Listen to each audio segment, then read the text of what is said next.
Hello, everybody, and thank you very much for joining us.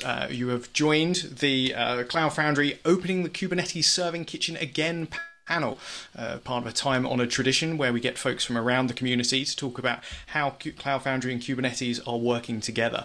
We're recording this on it's not the 9th, is it? It's the 6th of October, I think. So a couple of weeks before this will go out. So hopefully there'll be even more features added into the respective projects by the time that you're listening to this. So with me, we have Yui Kao from VMware. If we go around and maybe everybody can say a little bit about what you do with Cloud Foundry and Kubernetes at your particular organizations. So Yui. Sure. Hi, I'm Yui Kao. I'm the CFF PMC Council Chair and the CF Open Source Project Lead at VMware. I've been working on Cloud Foundry since 2014. Cool, thank you very much. And we have Jeff Hobbs from SUSE. Hi all, Jeff Hobbs. I'm Director of Engineering at SUSE, responsible for a cloud application platform, which is the SUSE product version of Cloud Foundry, and I've been involved in the ecosystem since 2011. Thank you very much, Jeff. And next we have Bernd Krannich from SAP. Hi, I'm Bernd Krannich, working for SAP, right? I'm a technical lead there in SAP Cloud Platform, looking into topics around Cloud Foundry and Kubernetes, and working in the Cloud Foundry open source ecosystem for the last couple of years. Just recently, I also joined the Cloud Foundry Foundation Board of Directors. And we have Simon Moser from IBM. Hey y'all, my name is Simon. I am the lead architect for the IBM Cloud Foundry service and the IBM Cloud. And I have been in with the community and particularly also this group of people since 2015, I believe. Cool, good stuff. And then last and most certainly least, we have me. I'm Daniel Jones. I'm the CEO of EngineerBetter. And we're a consultancy. We don't do so much work on the actual products. We just try and help people use them.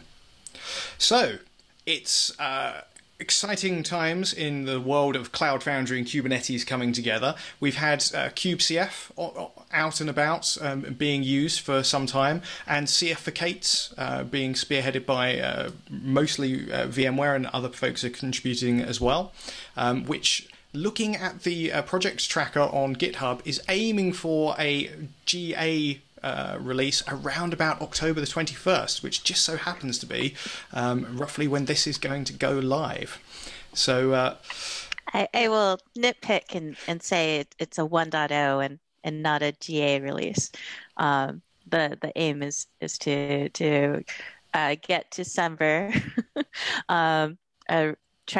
attempt Semver with CF4Kates, and 1.0 being a large milestone. But GA is kind of a silly term in terms of open source. There's have you heard of romantic versioning, where you reserve the major part of the release component is for things that you really care about or you think are really important or marketable? Cool. So yes, that looks like it's getting to a point of public consumption, shall we say. And is there anywhere that you folks are aware of where the different functionalities from regular CF as we know it deployed on Bosch, kubecf and CF4Kates, is there a matrix anywhere of like what features are available in which platform? Gee, isn't that a really good idea? I'm not aware of one. That is a really good idea, though. I will mark that down.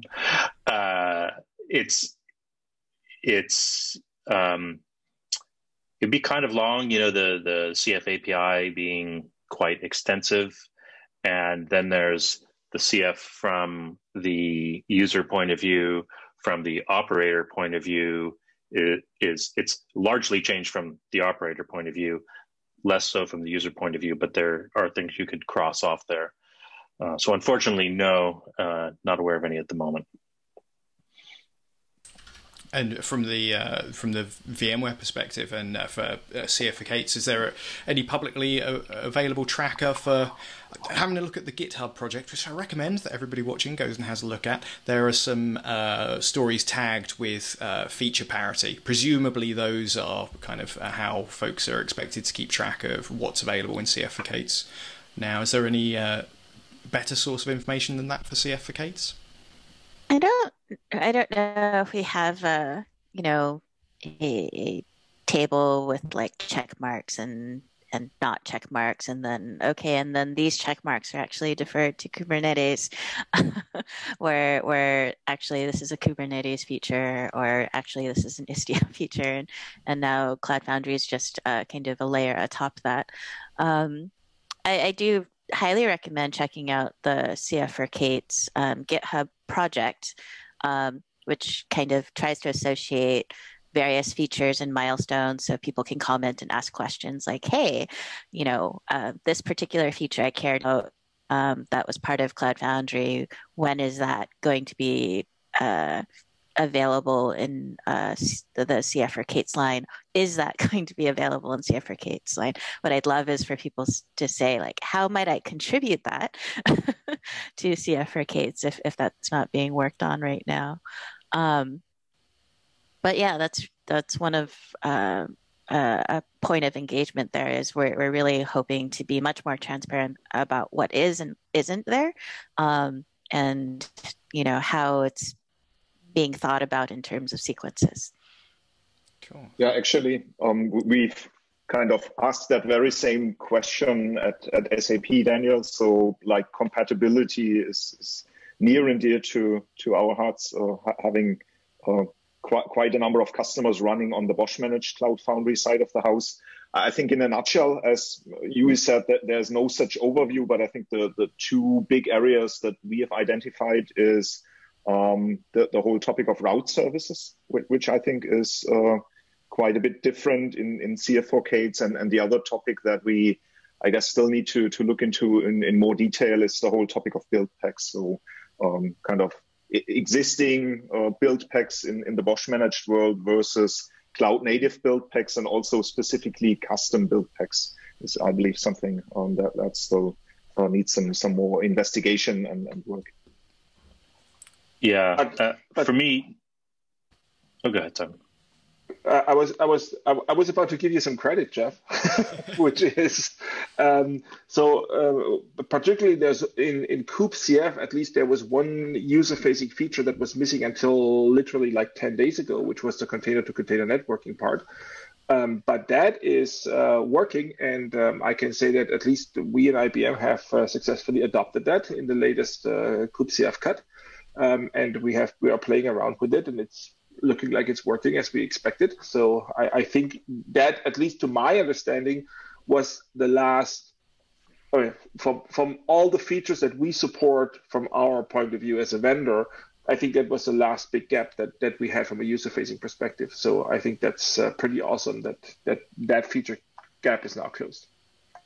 Yeah, that was closed in the most recent kubecf release, but I note, because it's relevant here, it was done for Diego still, and we still need the work to do the work for Irene, because that work doesn't exist at all for Irene, which of course CF4Kates is also based on and represents one of our bridges over there. And so there's a lot around Irene that, as we try and push, we're working with others to try and push Irene into that production status.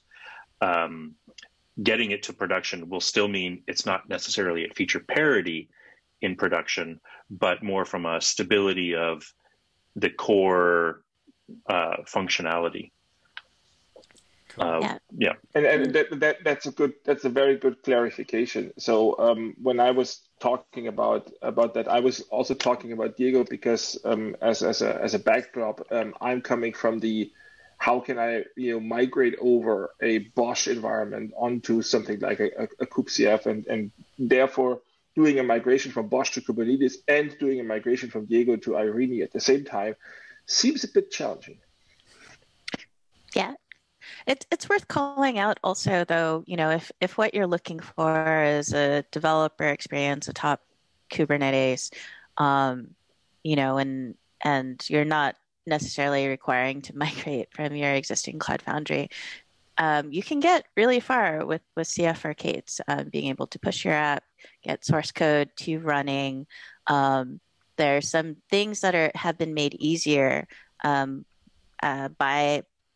what we've achieved in terms of integration. So right now, all the communication paths between all the components and application communication, that's encrypted throughout with CF Arcades, which is something we've been chipping away at for a long time. For the VM's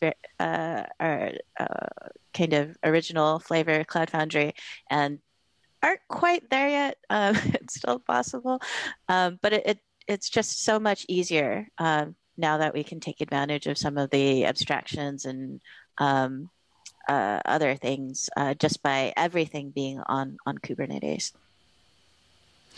It's probably worth taking a step back for anyone that somehow managed to miss the last one of these panels, who are clearly missing out, the philosophical differences and differences in approach between CF Arcades and kubecf. So could you go through roughly what are the high-level differences in the approach between the two projects? So for kubecf, it's the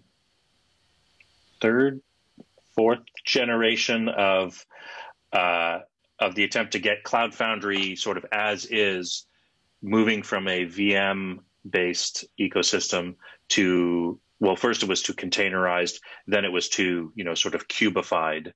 And I think you'd look at CF Arcades as like the next generation of that, though small philosophical differences.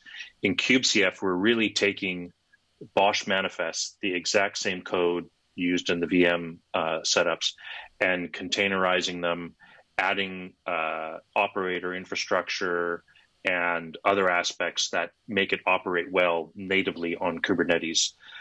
Whereas CF Arcades is a whole new approach. You start with a CF API and some of the pre-existing code, but piecemeal more of the native Kubernetes bits. So a very, very much that native, a fully native Kubernetes experience with regardless of any of the VM heritage. Understood. Anybody else got anything to chip in on that, or did Jeff sum it up perfectly for everybody? Yeah, I think the way how I usually explain it is that I say in CF Arcades, essentially what's important to kind of retain the Cloud Foundry user experience is actually the API.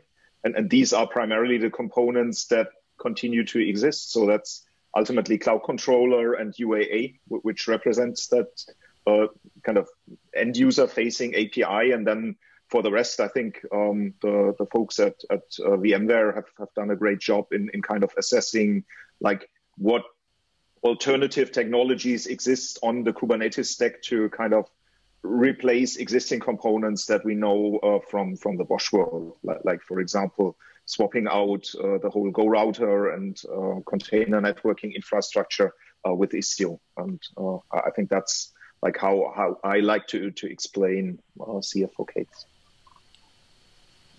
Yeah, I think those are great descriptions, but I also want to acknowledge, like, I really think CF Arcades at this point is very much a community effort. We have folks from IBM and SUSE and SAP really very much helping the project progress and proceed, adding functionality, increasing the stability and scalability, finding all sorts of things, and helping us to identify areas where those things could be improved.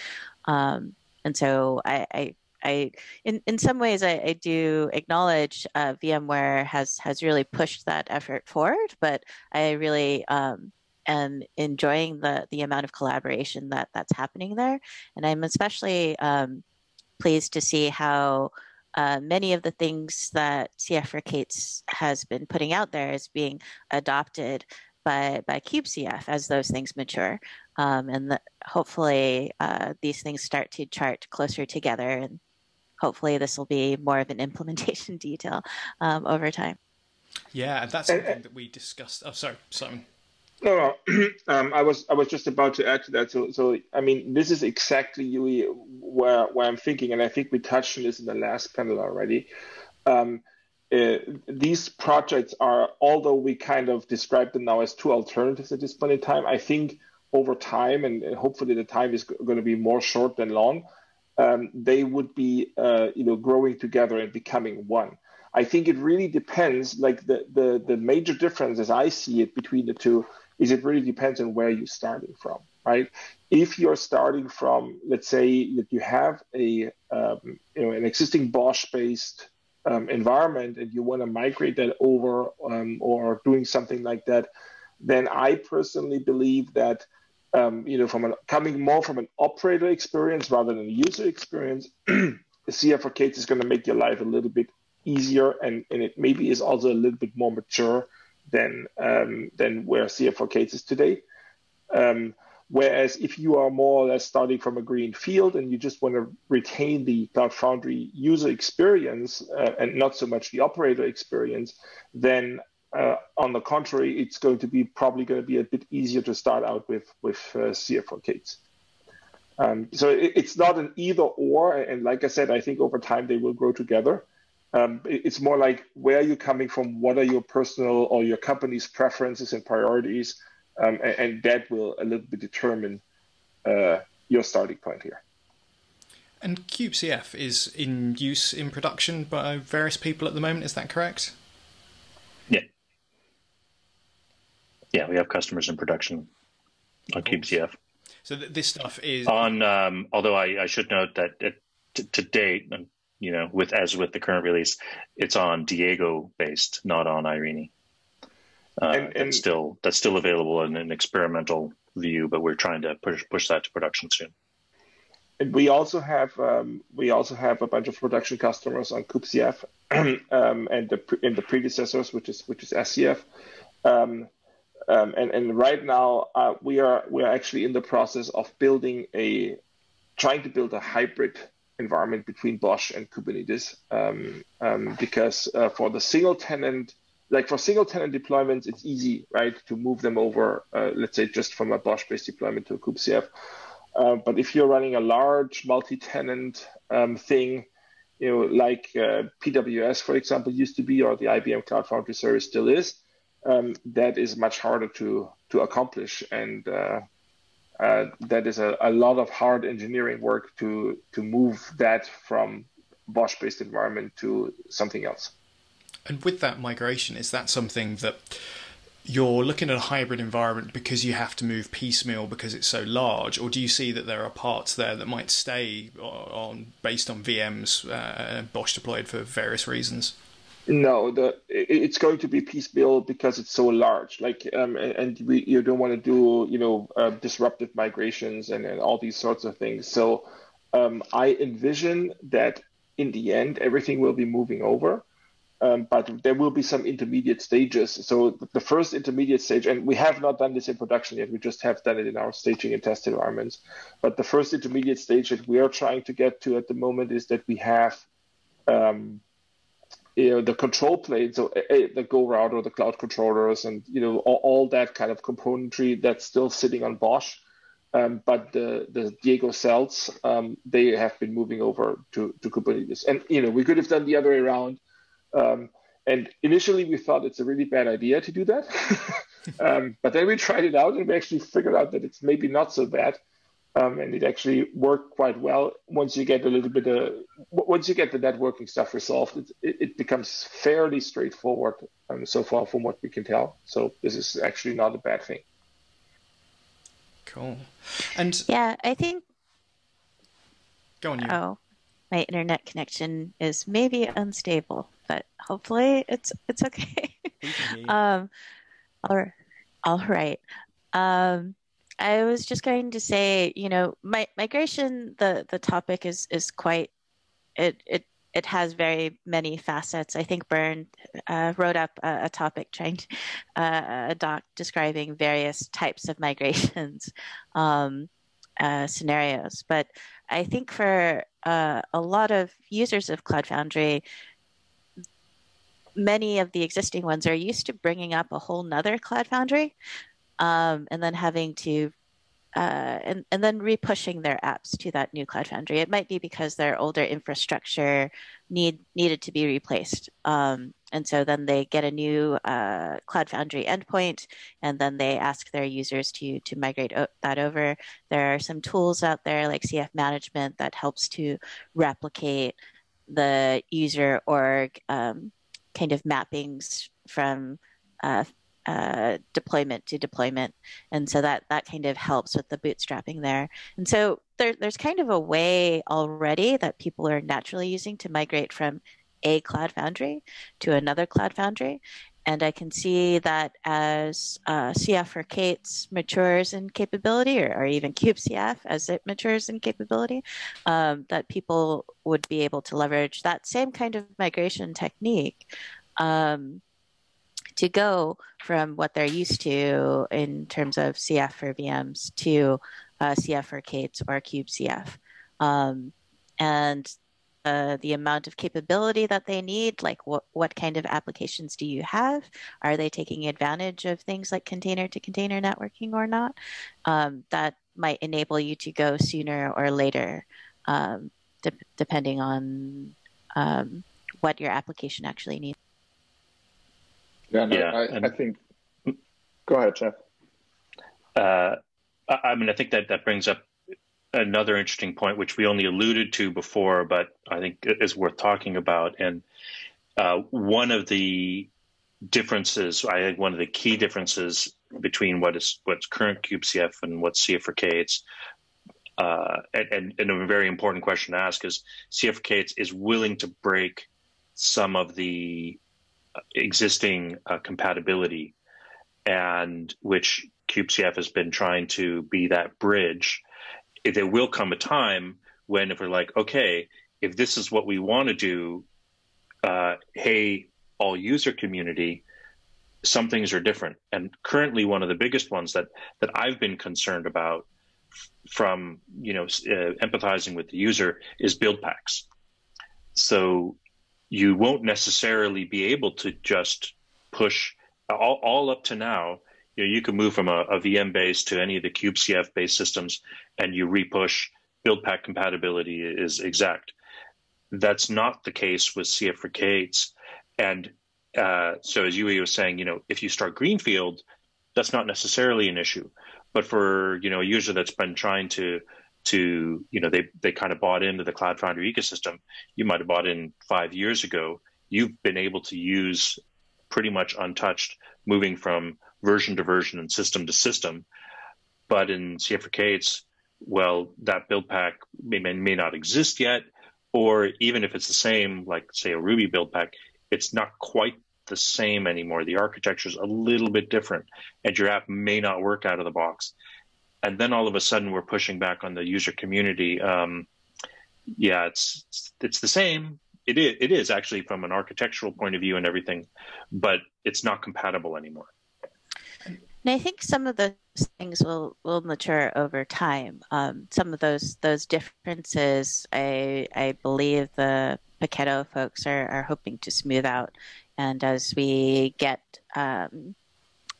capabilities like, for better, for worse, the ability to index an instance, which some build packs rely on for reasons that I think that was just recently a capability that Irene brought back to CF for K8s, being able to index a particular instance with 0, so that build packs that rely on that capability can then support that. So I think some of these things will take some time to smooth out, for someone to notice, someone to file a bug, and help us smooth out this process. And what's the reason for that need for change in build packs? Is this to do with Cloud Native Buildpacks and the fact that traditional build packs didn't emit a container image? It was more of a tarball of files? Yeah, I mean, I wouldn't say I understand all of the details of that, but I think there's a difference and there's some trade-off in advantages there. And so you get some advantages in the new Cloud Native Buildpacks understanding image layers much more natively and being able to say very definitively what's inside the versions of those build packs. And so there's a lot of capabilities there, but it is a slightly different implementation. And so, finding those differences and then reasoning over, like, should we make changes to make those differences transparent to users, or do we need to make a breaking change here? In order to get the benefits of being able to swap out your base image or that JDK almost in a snap, as compared to what it was like before with droplets, having to download the whole base layer and making that available. Yeah, some of them are intentional. And I think actually many of them, in terms of incompatibilities, are unintentional but not raised up yet, and it leads to that whole interesting extra set of questions. And if you look at CF, which it's a durable architecture that allows us to have moved from a VM to container to whatever, because there's a lot of abstraction in the back. Then there's the question of that a lot of people are pushing, because there's a lot of attempts to recreate enterprise type PaaS. None that I've seen that have come close to Cloud Foundry in terms of richness of functionality. But there are some still good questions there. If we're going to start relying on Kubernetes as our lingua franca base, how transparent do you want to be from the CF and end user API?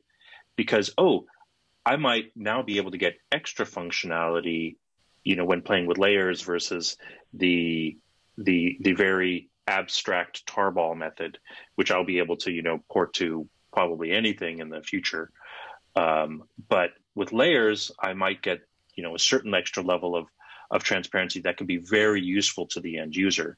And some of those things have just kind of naturally come up. Well, that's what I'm doing in Paketo and such. So, I hadn't realized, that level of transparency might cause a compatibility problem. And I think it's definitely an interesting topic, because like some of the stuff is really, I would say, fundamental to Kubernetes itself, and like related technologies like layering in an OCI file system. But then like the next questions will be around like how much of Istio do we actually expose, or like do we kind of rely on certain functionality that's only available in like higher versions of the underlying Kubernetes cluster, et cetera, et cetera. So I think like I haven't really made up my mind entirely, but so far I think it was a good thing to basically abstract that away and still be able to kind of swap out underlying components. And I think if we want to go down the route of basically exposing more of that underlay, I think it brings with it certain kind of lock-in and certain kind of boundary conditions that we didn't see so far. So I think it's like an interesting topic, but still one to kind of carefully consider from my perspective. I cannot agree more, particularly on the carefully consider part, right? Because I mean, there are some changes that are just unavoidable, I would say. So for example, if you think about in the past, you have never been thinking about a container image in the Cloud Foundry world. You have never been thinking about where to store. Like the blob store was that thing that was somewhere sitting in the back and only an operator knew about and nobody else cared, right? So now this is one of these decisions where the move to Kubernetes now makes this more transparent. Like you have to have a container registry. It's there. It's visible. You might not directly interacting with it, but it is definitely more in your face than the blob store ever used to be. So and that's what I call unavoidable, because of we went down the path of adopting the Kubernetes as the foundation, and that's a consequence of that. Now, the other things that you touched on is really speaking of Istio, like how much of the Istio feature set is something we would like to expose, or on the other hand, what is the relation between RBAC and UAA? Like, how do those things come together in a layering? And I think there's a lot of subtlety that we have to take care of, both for kubecf and CF Arcades as we go forward. And how much of that stuff do we want to adopt, and what would that mean for the end user experience eventually? Because it'll expose some of the underlying complexities if we're not careful.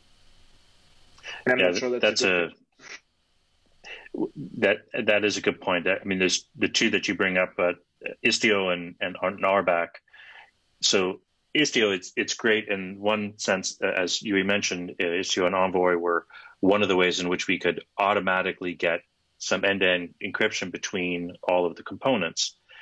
Yet this is one of those areas where Istio came up service mesh life of its own, and it has a lot of it has some input from the Cloud Foundry community, and one of the upstream maintainers came from the Cloud Foundry routing team, and he's works at SUSE, so we get to control him somewhat, but these open source guys are cat herding anyway, because they have another huge side of input coming from the other communities that are not ours, that kind of grow, and I mean, in some sense you could say it bloats their functionality on that side that we don't necessarily need, but we end up inheriting. So it's kind of part of our job is to make sure we're picking the right functionality, but also influencing upstream the needs to say, don't necessarily add that. I mean, if that's what you want, we're all open here, and we have open components that actually, one of the nice things I think is we're having more open components that could be used maybe by somebody else who doesn't want everything, but they want to pick and choose some of the other stuff. Because I think RBAC is actually an instance of that. One of the things Kubernetes is still missing is a really good RBAC. If you want to simplify the model, in fact, you could argue that if you were to really do the CF Arcades, you could get that CF push experience, and you could cut a lot of the weight out by taking UAA out. But then you have the very simplified Kubernetes security experience, which I think you lose something there. So how do we bring what is that organ and space model with that very valuable organ space model? It works for single users. It is essential for enterprises into that Kubernetes world, and have others realize that value without reinventing it somewhere else. Yeah, I think this is a great topic, like in terms of the, what abstractions are there, and what we're exposing, and then what we then adopt as other things mature in the community, the Kubernetes ecosystem. UAA, it came up in a time before that Kubernetes ecosystem existed. And I think the solutions UAA does a lot of things, like a lot of things. And so the folks who are working on it are thinking, okay, like what's our niche, and what does make sense to then adopt or defer to that's growing in the community? Is there something that there's enough there that that makes sense to invest in and mature that, taking over some parts of the things that we rely on UAA for, or otherwise like makes it more native in the way that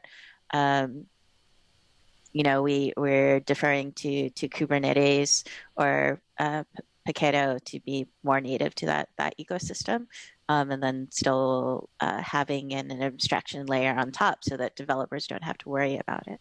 So I'm not exactly sure what that thing is in the RBAC space. There's a few different efforts going on there, and I'm not entirely sure what things will coalesce, but I think that's definitely an area to potentially collaborate on as things mature. Just to make sure that whatever I said earlier is not misunderstood. So I think there is a role for something like a UAA even going forward, right? So because I think Jeff said it, there's the simplified model. There's a value in the simplified model, right? There definitely is.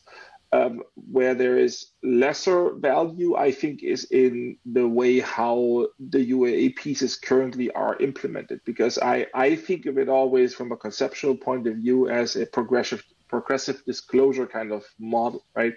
So RBAC is the very bottom. I can pick up every bolt and I can play around with it, and I have all these knobs and dials at the bottom. Whereas in UAA, it is, at least one or two levels higher up from a complexity perspective. I have less knobs and dials, and that's the greatness about it, but it's also the deficiency, right? So if we can find a bridge, if the community, we as the community can find, some kind of bridge that allows us to progressively disclose, start out simple, using a UAA-like model, map it to a set of RBAC rules underneath the covers, and then have something where you can, as you dig deeper, you can add more dials and more knobs to make any kind of configuration more fine-grained. I think that's kind of like the goal that we have to set ourselves from a community perspective. I think perhaps there's a tension here between historically, Cloud Foundry was optimized for a simple user experience for as many people as possible, be it the users or the operators, and being strongly opinionated, putting you on guide rails. So, and this is the Cloud Foundry way of working.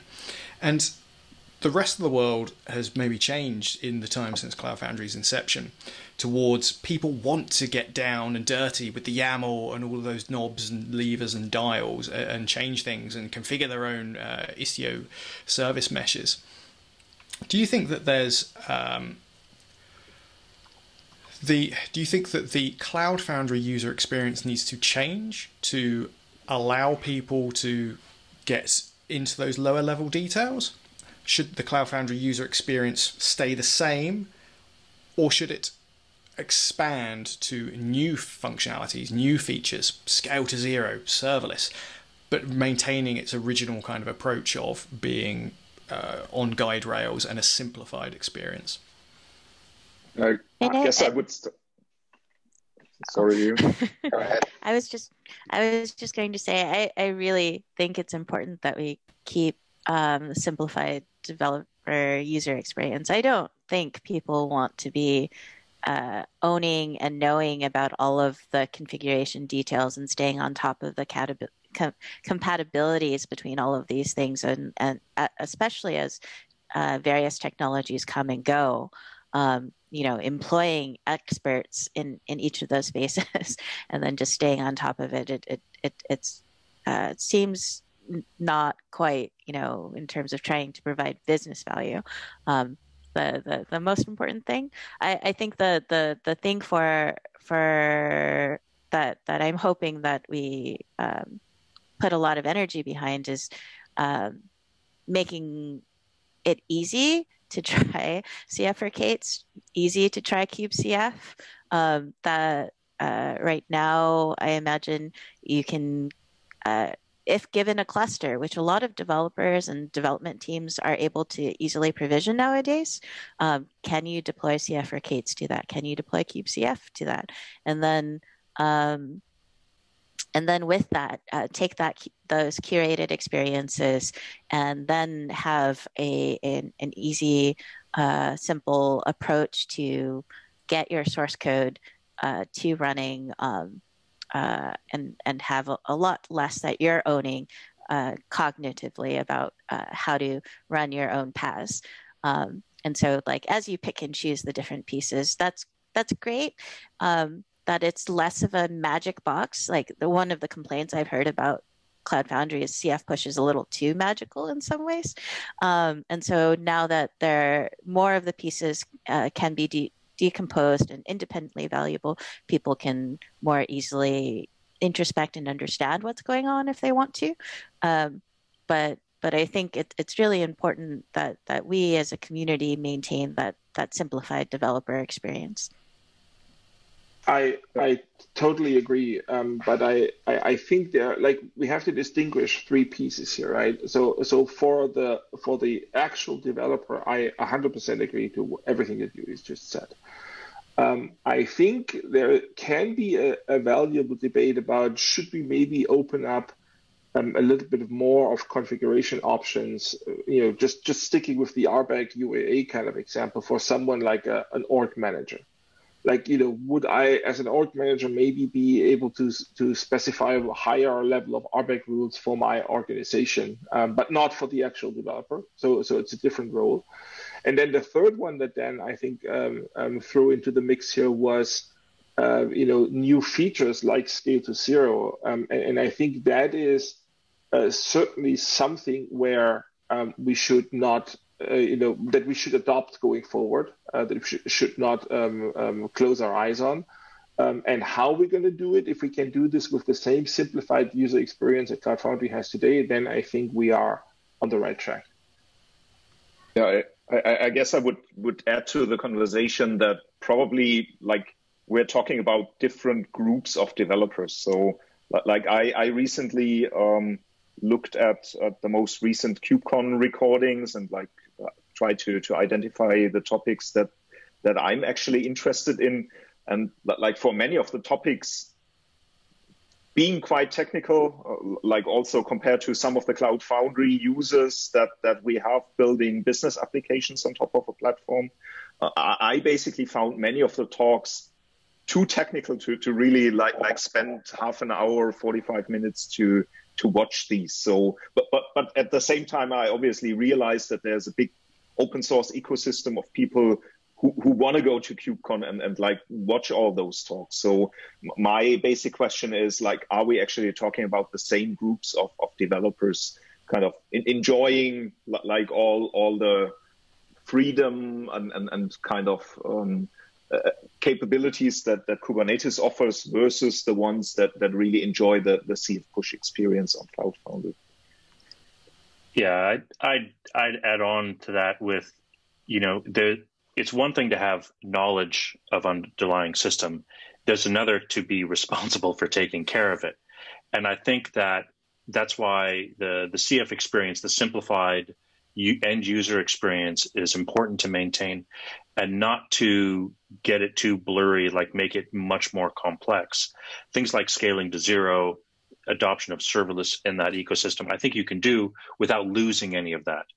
However, start to introduce transparency to kubectl or other stuff like that, I don't think that's good. And I'll take the analogy in that a lot of developers like to really know what's going on with their system and be able to get hands-on and get behind.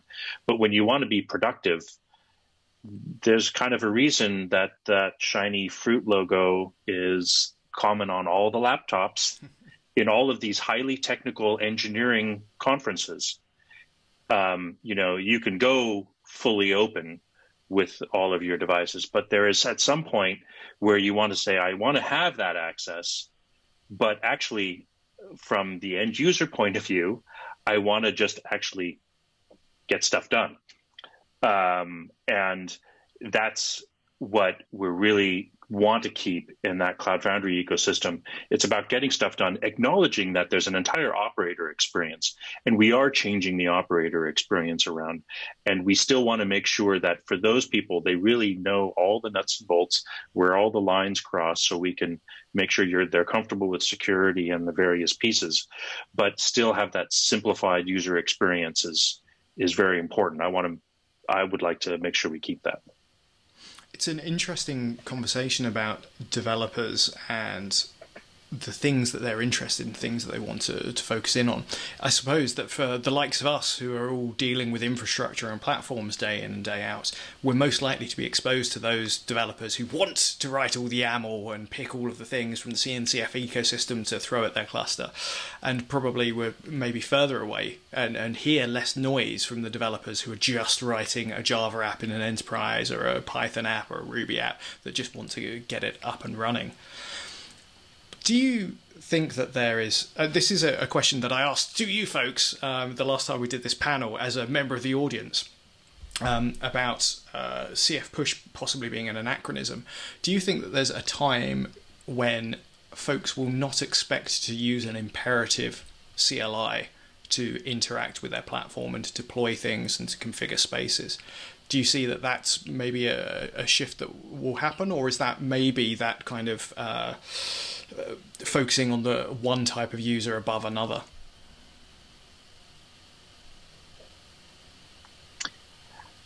I don't see it because, I mean, you argue, some will say, well, yeah, you get the imperative CF push, you'll do it through some sort of Git operations or a Git push. Well, you just change one CLI for another. So, and again, it's important to recognize one of the advantages. Yes, there's a CLI and an entire API that is extremely well integrated to, you get your VS Code, your Jenkins plugins, whatever. And thus the design of the system scales to the different kinds of end users, whether it's that, new developer just trying to figure out their web app, to the enterprise team where everything's highly tied into a CI, but they still need separations of spaces and to be separated from other orgs doing their own things, or even be able to easily set up separate clusters. So I think you would be only dickering on terminology if you were to say you're trying to get away from that. Yeah, I've known some folks I've talked to where they're like, I can actually get basically a CF push via committing my code to my repo, and then there are pipelines that will do things to get my code to production. And a different team takes care of that.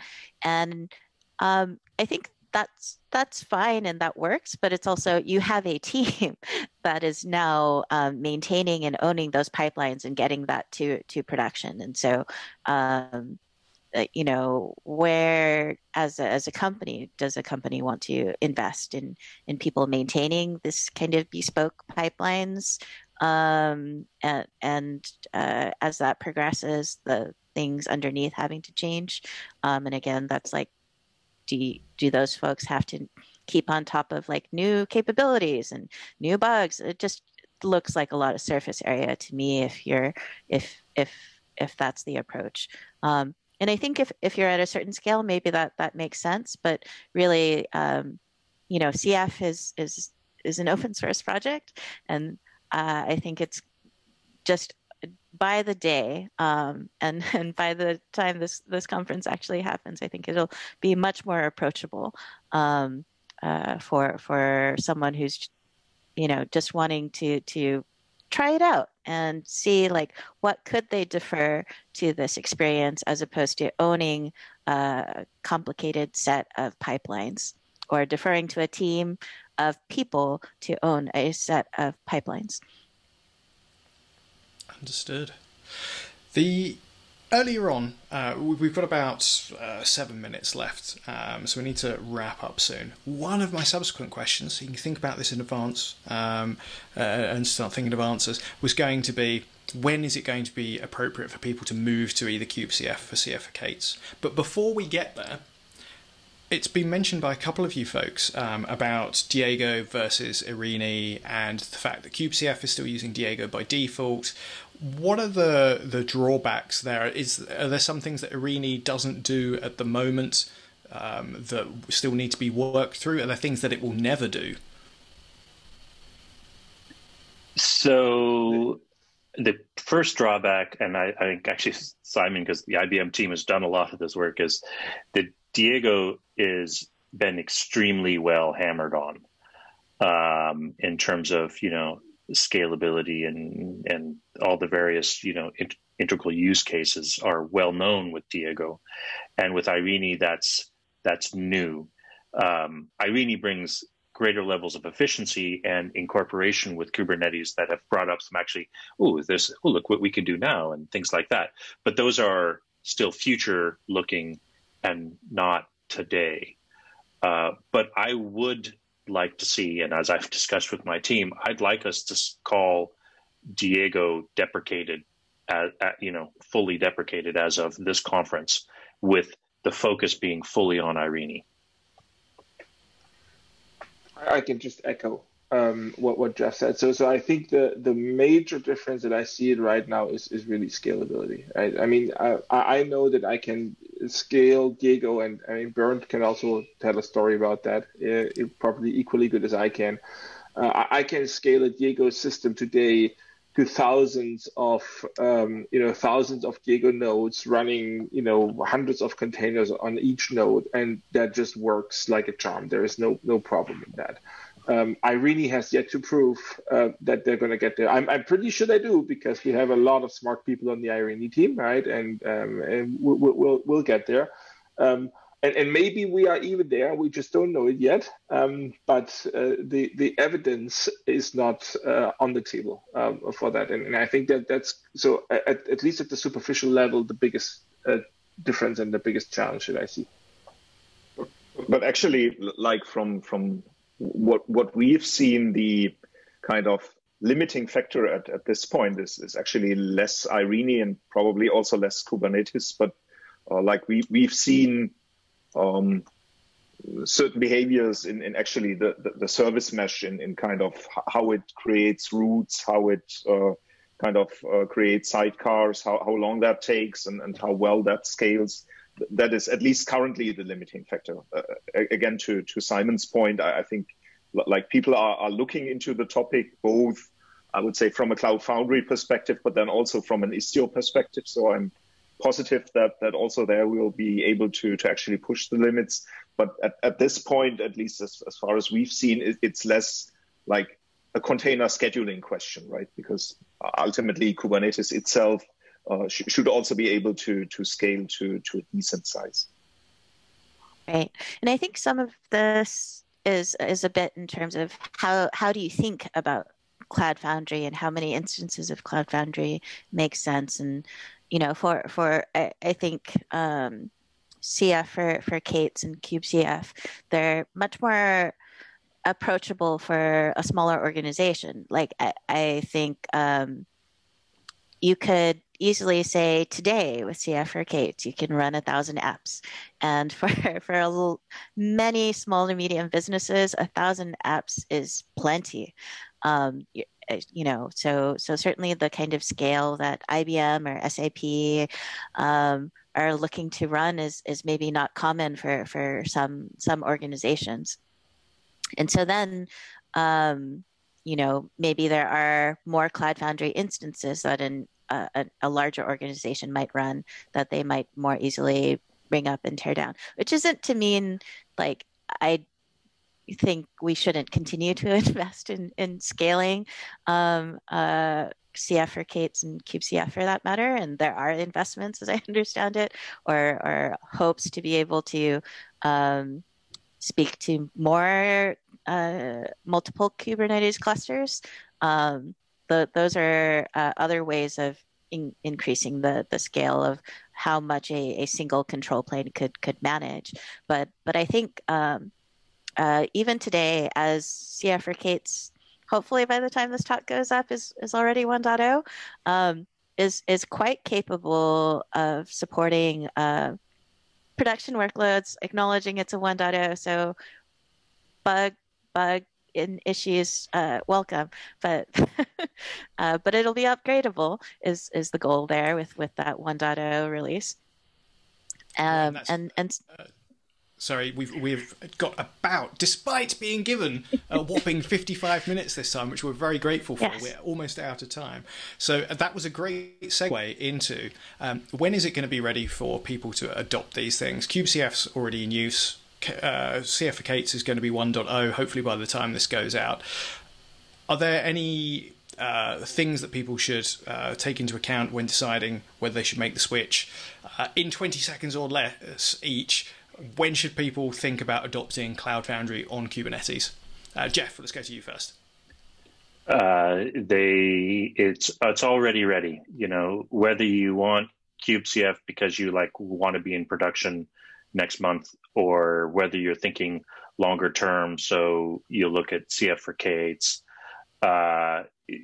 The projects will merge at some sense and all the technical layers, but it's already ready. So take a look. Cool. Yui, have you got anything to add to that in 20 seconds or less? Yes. Take a look. Hopefully by now the cf4kates.io site will be live. We're trying to put up a site similar to the kubecf project site, so that'll be a lot easier to approach and a tutorial available there. So I think folks should start thinking about this if they're not thinking about it, and start giving us feedback, around what you need to see in order to be successful moving forward. Is there a project that you'd like to see, have certify compatibility, or is there a feature or capability that you're looking to move up higher in priority? So, or is there a feature you'd like to contribute? All of those things really welcome as we go forward and hit 1.0 for the CF for Kates project, and as kubecf continues to be available and ready. Cool. Simon? Both Yui and Jeff said, for normal, reasonable sizes, I think it's ready. Nothing today. If you are running unreasonable sizes, you might join Bernd and myself in the next anonymous large-scale Cloud Foundry user group. But that one is not public. So, no, I'm joking. Of course it's public, but there's probably, besides Bernd and myself and maybe a couple of other people, there's no one has this problem. So everybody else, go ahead and adopt. Bernd, have you got anything to say on behalf of people that run unreasonably large Cloud Foundries? Well, not really. Probably in a different panel. But yeah, to your original question, I think completely echoing what folks have said before. Try it out as soon as you can. If you find out that there's still gaps, please report them via issues. Approach the respective people. And ideally, if you can, try and fill those gaps and then contribute. Excellent. Right. Well, thank you very much to our panel. It's been an absolute pleasure and a privilege to speak to you all. I'd look forward to doing this again soon when Cloud Foundry on Kubernetes is the new normal. And yes, thank you very much. Thank you. Thanks. Thank you. See you in the Q&A. Yes, Q&A. There should be a Q&A now. Ask us lots of questions. We're now live. Are we live? Can someone confirm that we're live? Is that it's the first time I've actually seen it live? So were we ever live? Yes. I think we were live, and then there was chatter about me or us being afraid to answer Daniel Jones's question, which of course we're not afraid. We actually answered them, but the fun part is they are lost. So the great epiphanies that we had. We cannot re-answer them because they're all gone. No, they're in the answered tab. So we can. Okay. I was trying to answer the question about CF for Kates. Is it still CF? What's the compatibility? Is it okay to break compatibility? And why? Yes, it's okay to break compatibility sometimes. We try not to do it. We have done it in the past when we went from DEAs to Diego, and we didn't bring CF files forward, which is a feature that people really liked. then eventually we implemented an alternative CFSSH, which didn't quite work for everyone either. So still, I don't know. But I think with route services, that's something that could be added later. It's not, CFRKs is 1.0. CFSSH doesn't work yet, also on the roadmap. So it's not to say that it won't be there later. But as far as like what drives this, what is certified CF, that's something we as a group and community need to talk about. And I think I was prodding Troy. Like Troy wants to write up a proposal, and I'm encouraging him to write up a proposal so we can talk through that and poke fun at it or agree with it. So long-winded answer there. And then there was a question. Do you want to repeat the other one? Yeah. Which one was that? The hardening one? Is it the years of hardening? So this is about the heritage. There is a bit of a shared, although separate, heritage for kubecf and CFRKs, and they're not as mature from the years and scale of systems and variety of systems that they've been run on. But as we mentioned in the panel, that kubecf does have production customers on it from SUSE and IBM's point of view, and but again, those are on Diego. And there's special handling there that is not the same as true for Irene, though we're pushing that in the new kubecf release, and of course that's the only option in the CFRK side. So there's a lot of work around really Irene being hardened out and scaled out and effort going on there. So it is fast-paced evolution. There's a lot of code sharing being done between CFRKs and kubecf, so they will eventually merge to one canonical, mature Cloud Foundry on Kubernetes. And maybe to add to that, in terms of CF4Ks, I hear that like there's scale testing going on in a fairly large corporation, and like only then will we release 1.0. So probably that's another proof point that we're kind of looking into the maturity topic. Yes, the project cares. So much so that even for a 1.0, for an open source project, there's some scale testing going on. Which gives me another action item to follow up right after this one.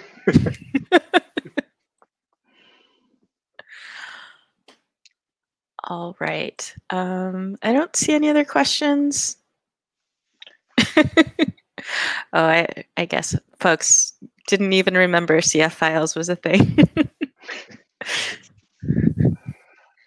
Yeah, I didn't see any other questions anymore. So I hope that by now every question has been answered and everybody was able to hear it, because that's still not entirely clear, I think, given that we didn't know that we are not hearable. But in case your question is not answered or you will not be able to hear it, be so kind and just reach out to any one of us on the panel, and we'll be very happy to answer that offline. Yes. And try out CFRKs, try out kubecf. They're all ready for feedback and praises and eggs thrown, and we're ready for feedback. We have one more question. How long is the BOSH-based CF? How long will the BOSH-based CF will be supported? Well, I think I think that'll be a few years at least. There are some significant large corporations that care about customers running the 4VMs version.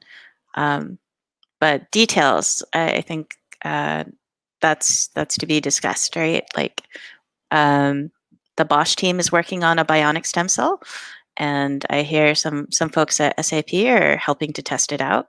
Again, thanks SAP. I hear the same things. And so I'm eagerly awaiting to see that reach official beta, and then hopefully get to a 1.0 as well, so that folks can start to migrate to that before April. And we have one more, which is at the time when Kate's introducing some confusion over the roadmap of PaaS in general, do we really have the luxury to be going two separate paths for CF and Kubernetes? And I think I'm gonna take the liberty to answer this. I think we kind of, hopefully kind of answered that in the original panel already. So the short answer is I don't think we have the luxury in the long term, right? For sure not. Like I think we have to define some kind of a roadmap how we are converging CF for Kates and kubecf. However, given the different design points on where we're starting, right? One starting more on the greenfield and one starting more on coming from a Bosch legacy, so to speak. I think it's a very natural starting point at the moment to have these two distributions. But going forward, clearly, there should only be one. Like, I don't think we want to make, nobody here on the panel or even anywhere else in the industry hopefully does to maintain these two streams going forward for a longer period of time. Yeah, I think the other point is that when you're looking at it again, so kubecf is coming from the maintaining compatibility. You still do have CF, SSH working and such, whereas CF for Kates is asking the questions around compatibility, willing to break that compatibility. We as a core group of people need to ask which parts of those compatibility need to be maintained, need to be re-implemented, etc., before you can finally merge on a singular solution. And yeah, there's a lot of attempts. A lot of people are trying to reinvent PaaS in the Kubernetes space, and they still struggle. So. All right. I wonder if we're over our 10-minute allotted slot. Should we go for another 1 hour? Should we go for another 1 hour panel round? Yeah. Or do we save that for next time? I think we save it for next time. So thanks everybody for attending. And again, the offer still holds. If you have any more questions to the panelists, feel free to reach out on Slack, here in the chat, whatever channel you feel appropriate, and we'll be happy to serve. All right. Thank you. Thank you. Thanks, everybody. Bye.